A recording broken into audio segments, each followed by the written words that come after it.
Welcome back to the Malt Miller YouTube channel. Today's video is going to be a continuation of the video we did recently, which was an introduction to small-scale distilling. Specifically, in that video, we took a look at the small stills that are now available. Martin, what are we going to be talking about today? So James, today we're going to look at how to prepare and make a sugar wash.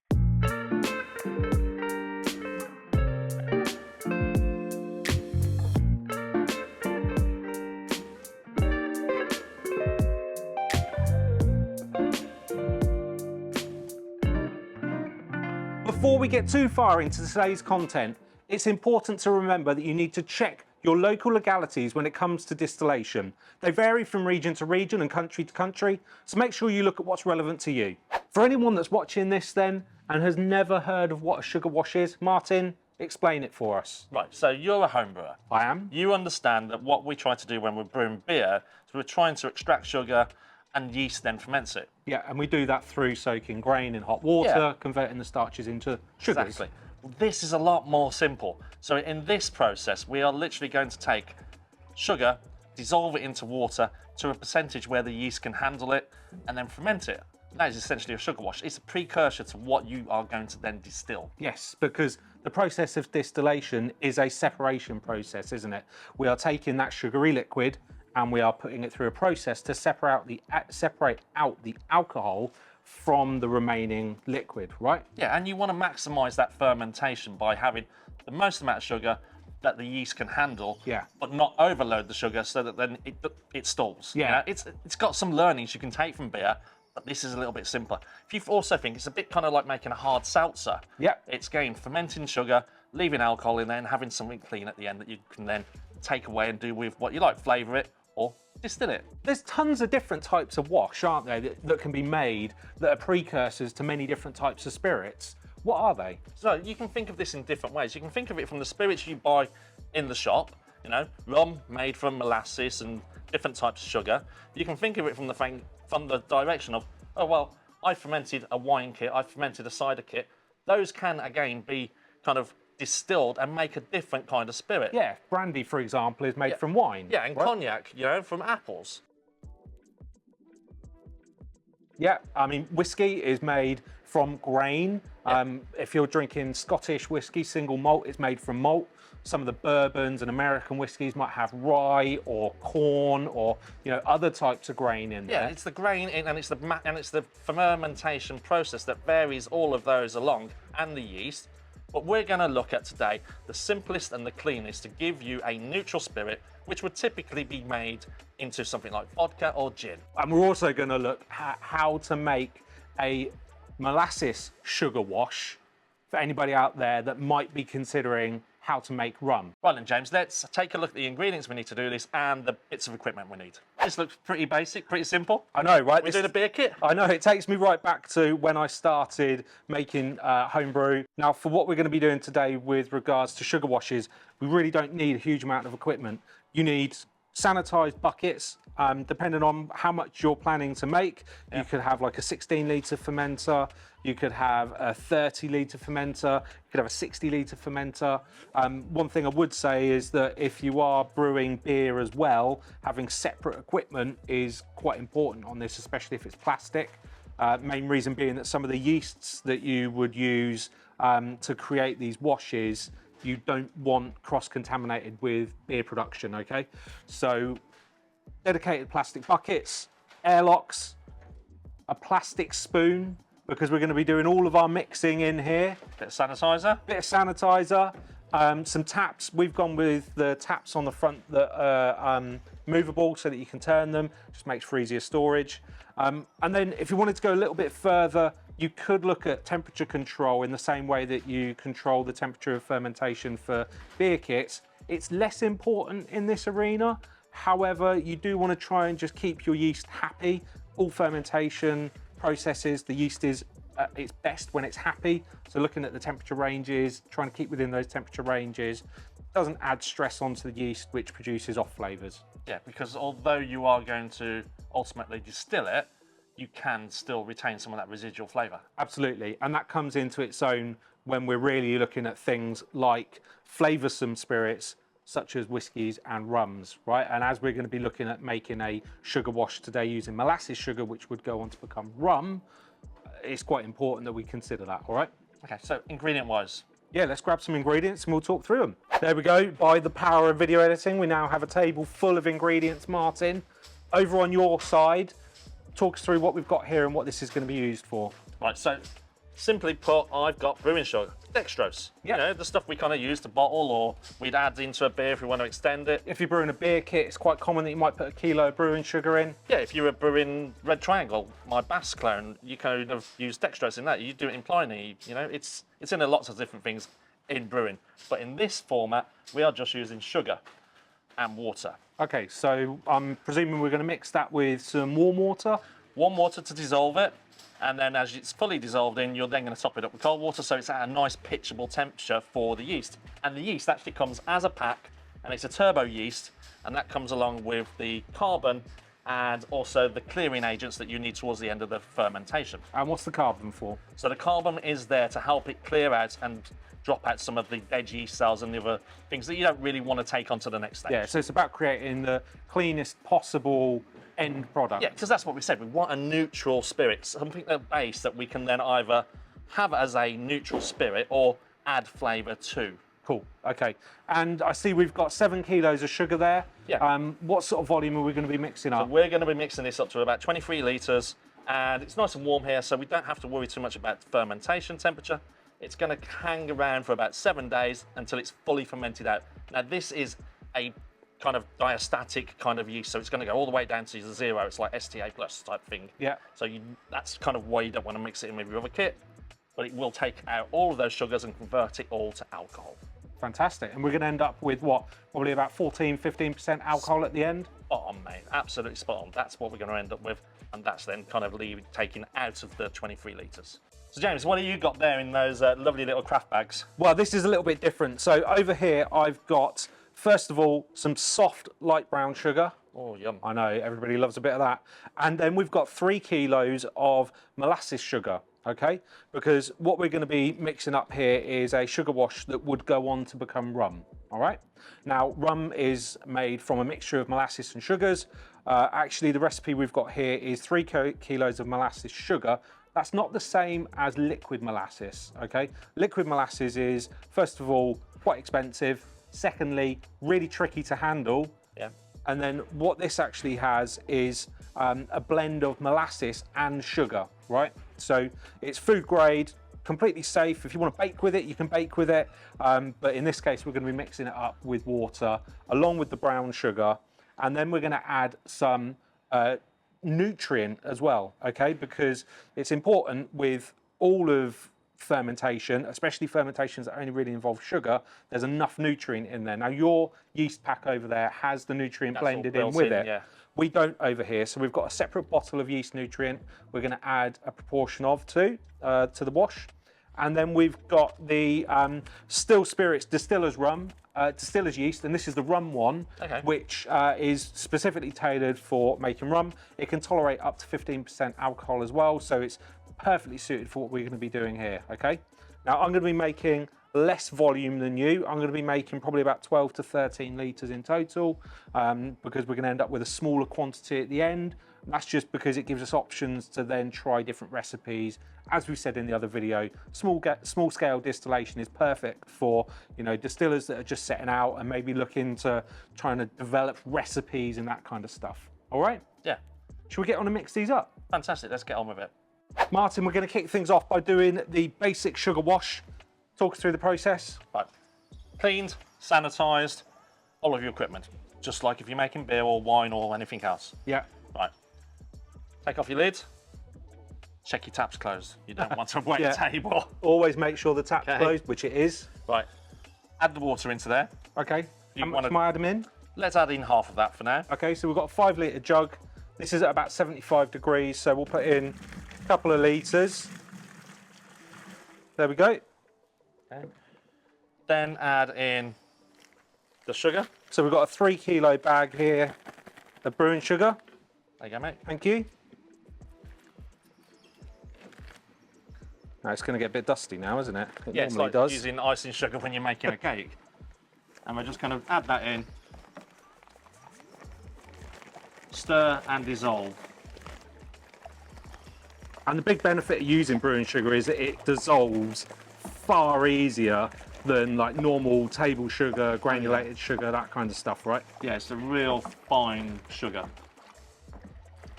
Now, you look in there, it's like really white. Yeah, syrupy.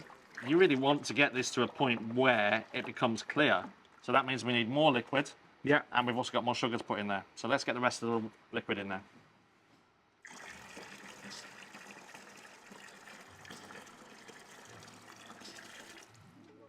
Okay, so you see how that's slightly cleared up a little bit? Yeah. So we're probably good now to start adding some more sugar. We can add a bit more sugar, but we are also going to need some more water. Great. So I'm going to put the 1 kilo pack in we have here. If you want to give that a stir this time.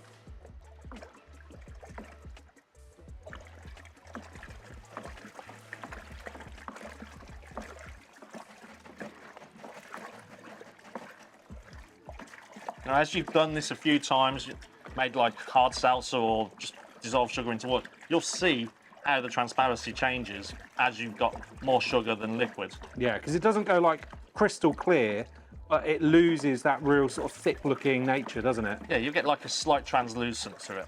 So James, I've got a couple more litres of water, which will help us get the last of this sugar dissolved in there. Yeah. Don't want it too hot, because like I say, we want to be able to pitch the yeast straight away.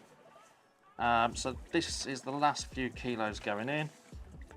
And we'll be able to then add our cooler water, cold water, once all this is dissolved into there. And that's literally just to bring it up to the volume, right? Yeah, so far I've got about like 7 litres of water in there. Okay. Give that a stir, mix that all in, make sure there's no sugar built up at the bottom. And then I'll go and get some cooler water so we can then top it up and get it to our 23 litres. Brilliant. Right, James, here's the last of the water. If you can keep an eye on the measure on the side. Yeah, I'll tell you when we hit 21 litres. Go on, keep going, a little touch more. Perfect, that's it. Right, so I guess we're going to need to just give that another stir, make sure it's all mixed in. Yep. Do we want to take a temperature reading to see whether we're within the yeast's sort of happy place? You've got a good idea. You've got the sanitizer there. Let's give the thermometer a little squirt. So we're happy that the temperature's where we need it to be for the yeast. Yeah. What do we do next? Carbon. Okay, so that's the black packet of turbo carbon. So we're going to turn this beautiful, sugary, translucent, liquidy goodness in here into something deep, dark, jet black. Right, okay.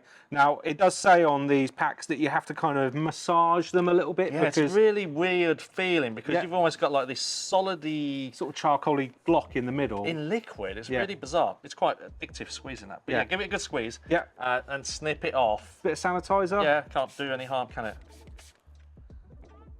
Then we're going to snip it off. I don't want to do it because I don't want to get the black everywhere. You're squeezing it. Right, so let's just cut the corner off, make that a little bit bigger. And we're just pouring it in. Yeah, it's going in, mate. And then we're just going to kind of stir this in. Oh, look at that. And there's always a bit that you need to sort of squeeze out at the end, isn't there? Wow, and it has literally gone jet black. To the spoon, even that's like... So once we've added our carbon, what do we do next? Yeast. So the yeast pack, pure and simply, cut it open, that goes in. Cool. Just dump it in. Yes. And like you said, this is just a blend of yeast and nutrient. Yeah, right? so it's got all the goodness it needs to make sure it does that fermentation correctly. Let's get that in there. Fantastic.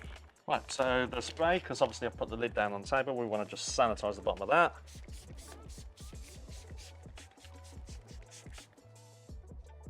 Lid goes on. Now, this is summertime, so you know, it's a nice kind of like 18, 20 degrees. We can leave that out here, no worry. When it's cooler, put heat belt on there, make sure it kind of stays in that kind of temperature range that's on the pack. Job done, it'll be good in 7 to 10 days. Fantastic. I guess we just need to top up Yeah, the you old... just need to pop a little sanitizer in there. And you need to go and wash your dirty black hands. I know, carbon everywhere. It's everywhere, mate. Right, so let's get rid of this out of the way, and then let's crack on with your Molasses fermentation. wash. Yeah, your molasses wash.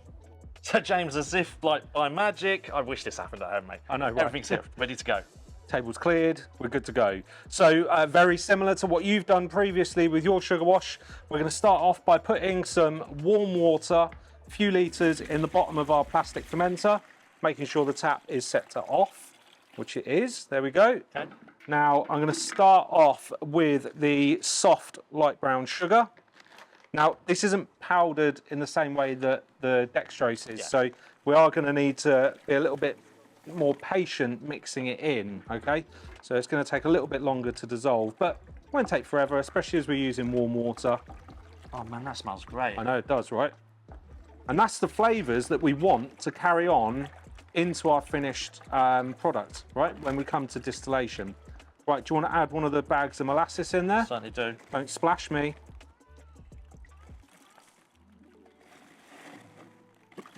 Oh, look at that. Oh, and that smell is just wonderful, isn't it? Yeah. It's got that real dark, treacly smell. Yep, absolutely. Sticky toffee pudding. Sticky toffee pudding, winter's days, pirates, all the things that you think of when you think of rum, molasses, dark, soft brown sugar. Right, so we're going to need a bit more warm water for this. Yeah. Okay, I'll go and grab you some.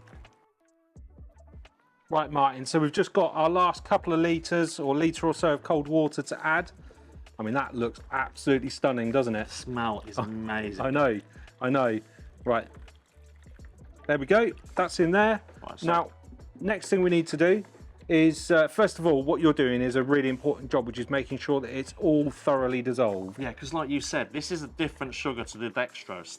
Takes a bit more work to get it stirred in and to make sure there's no granules kind of stuck in the bottom of the fermenter. Yeah, absolutely. So we're going to do, as we did before, just take a quick temperature reading, make sure we're in the optimal range for our yeast. Now, this yeast can ferment up to sort of 34, 35 degrees, which we are well within, so I'm more than happy with that now.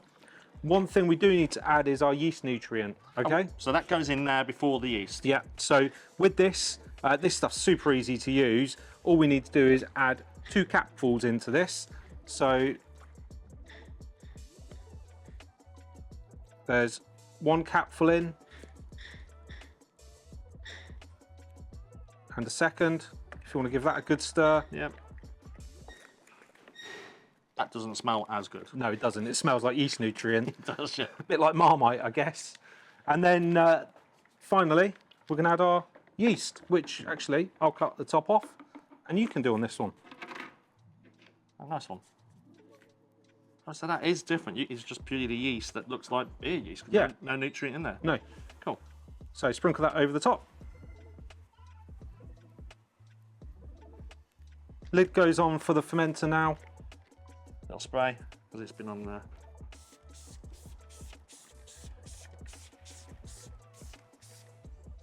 And exactly the same as your sugar wash, we can now just leave this somewhere at a decent sort of ambient temperature to ferment out. And it may take a bit longer than our sugar wash, okay? Not massive amounts, but it may take a little bit longer. Now, as with everything fermentation, we always check that fermentation is complete with a hydrometer. We make sure that it's stable for a couple of days and that it's not changing. You might observe that airlock activity stops. That's not an indicator that fermentation is done and dusted, but it might be at that point that you want to check whether fermentation is done and dusted. There we go. It is as simple as that to prepare sugar washes for small scale distilling, Martin, isn't it? That was really easy. Yeah, if you've made a beer kit before, if you've made a cider kit, a wine kit, this is absolutely akin to that and no great shakes whatsoever. The only thing really left to do now is to kind of wait 7 days for this one, a little bit longer for that one. Then when the 7 days up, we've got this to add, which is a 2-pot pack. Yeah, 2-part clearing agent. So we add part A, leave it for an hour, then add part B, leave it for 24 hours, and that will clear everything that's in your basic sugar wash out. Things like the carbon will drop to the bottom, all the yeast, everything like that, and it will be really, really bright and clear after that. Now over here, we're not going to add any clearing agent. We're going to let time be our friend, okay? So we're going to take time with the fermentation of the molasses, leave it for a bit longer, really wait until fermentation's done, and then leave it to settle out. Now, after that, when it comes to kind of getting ready for distilling, you may then want to rack this off into another vessel to separate it from the yeast that's settled to the bottom and all of the sort of, you know, bits and pieces that maybe are sat at the bottom of the fermenter. So like I said, you might want to rack it off before you distill it. You could do the same over here, although this clearing agent does such a good job of compacting it right to the bottom of the fermenter, it's not entirely necessary. Now, if you're interested in looking what the next steps on the process of making these into spirits are, we can't recommend the Still It YouTube channel highly enough. Jesse, who's the host over there, has a huge amount of awesome content. Whether you're actually looking to get into distilling or not, it's just a really good channel to check out. There's some really interesting topics on there, some awesome things covered, right? He's such a good guy, really knowledgeable, really watchable. I like watching it just in the fact that I like to understand how the drinks I drink at home are actually made. You know, things like gin, things like bourbon, Cointreau. Rum. Really check him out, yeah, and rum. Yeah. We hope you've enjoyed the video and found it really useful. Don't forget, if you've got any questions, pop them down below in the comments. And of course, you can follow us on Facebook, Instagram, and Twitter. And please make sure you subscribe to the Malt Miller YouTube channel, give this video a thumbs up, and we'll see you soon.